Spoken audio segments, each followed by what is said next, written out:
নমস্কাৰ দৰ্শকসকল অমূল্যবাণীলৈ আপোনালোক সকলোকে স্বাগতম জনাইছোঁ।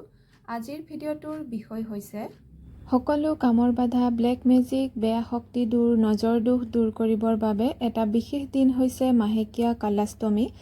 এই মাহেকীয়া কালাষ্টমীৰ দিনা আপোনালোকে কৰিব পাৰে উপায় আৰু যাৰ সহায়ত আপোনালোকে দূৰ কৰিব পাৰে বিভিন্ন সমস্যা আৰু শনি দোষ ৰাহু কেতুৰ দোষ কাল সৰ্প দোষ ইত্যাদিও দূৰ কৰিব পাৰে।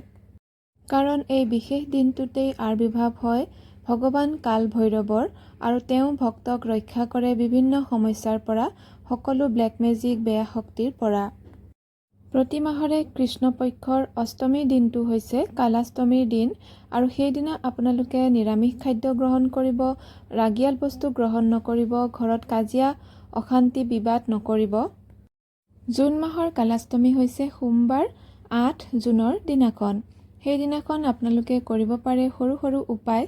ক'লা কুকুৰক খুৱাব পাৰে, মিঠাতেলৰ চাৰিমুখী চাকিত ক'লা তিল দি মহাদেৱৰ মন্দিৰত আগবঢ়াব পাৰে।